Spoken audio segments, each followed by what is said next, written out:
Welcome to the Ashenborne Archive. This record is preserved. Begin. Audio Codex Entry 5. The VoidKing. Kingdoms burn beneath his feet. Before the Obsidian Citadel crowned the horizon, before the spires of black glass pierced the sky like frozen screams, there was a king. Not a myth, not a whisper.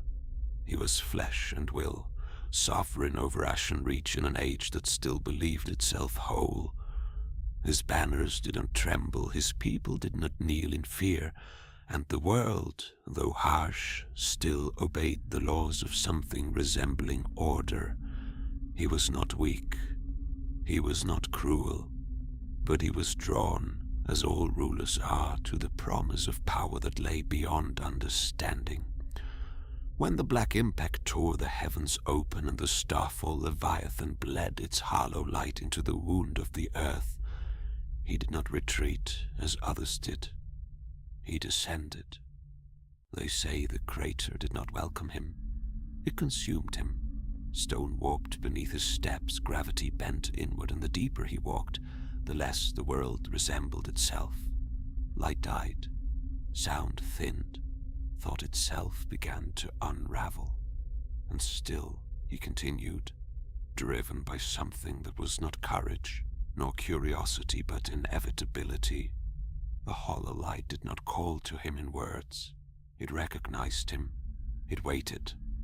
And when he reached the heart of the impact where reality had been split open, and something older than existence bled into the world, he did not resist. He stepped forward. He let it take him. He let it rewrite him. What returned was not a king. The thing that emerged from the crater wore his shape the way a weapon wears its handle. It clad itself in brutal black draconic armor, plates jagged and overlapping like the scales of something ancient and predatory. The metal was not forged. It had grown around him, fused to his body as if the Hollowlight itself had hardened into a shell. Through the seams of that armor, the darkness did not stay contained. It seeped. It pulsed. Thin veins of black effervescence leaked outward in slow, restless breaths, rising like smoke that refused to dissipate. He burned within it, not with flame, but with pressure, with something vast and violent that could not be extinguished, only contained. The armor did not protect him. It held him together. His movements were no longer guided by restraint or reason. They were absolute. Each step carried weight beyond flesh. Each motion bent the air around him as though the world itself recoiled from his presence. Where once stood a sovereign of men, there now walked something else entirely. A Hollowlight juggernaut, a force given form, a will sharpened into violence. He did not reclaim his throne, he erased it. Cities did not fall to siege, they were unmade. Walls collapsed inward as though remembering they were dust. Towers leaned and shattered without being touched. Armies broke before ever striking him, their courage dissolving into something closer to instinct than fear. Those who faced him did not describe battle, they described impact, violence without pause, without hesitation, without end. He did not conquer, he annihilated. Limbs shattered, steel split. The ground itself fractured beneath the sheer brutality of his advance, and where his blade, or what remained of it, passed, there was no wound to mend, only absence, only ruin that did not remember what it once was. They called him the VoidKing not because he ruled, but because nothing remained where he stood. The Obsidian Citadel rose not by design, but by consequence. The crater answered him. Spires of hardened void and black glass erupted upward, folding into impossible geometry, forming a throne not built, but grown from the same wound that had remade him.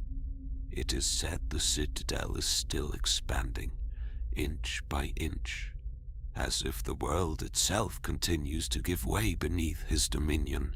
Within its walls, Hollowlight gathers, thickens, breathes like something alive.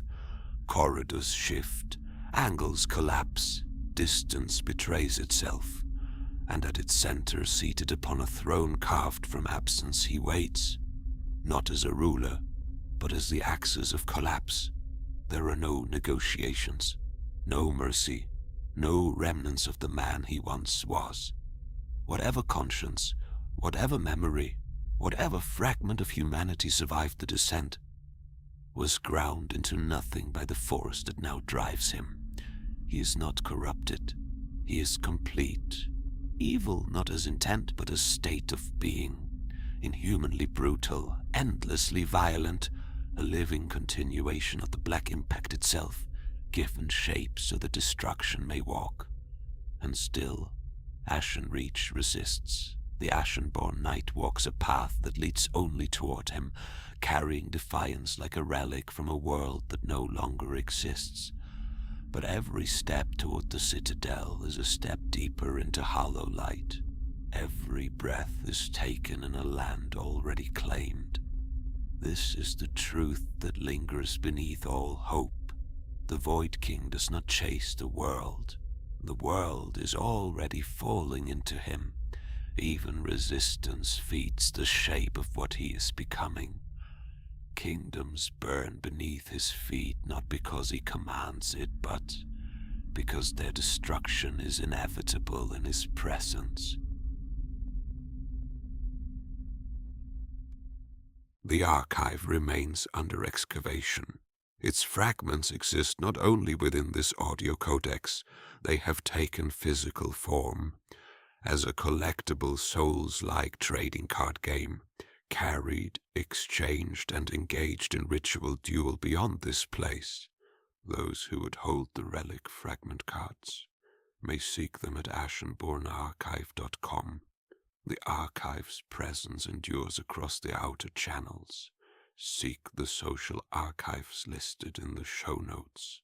Follow if you would continue, or remain and forget.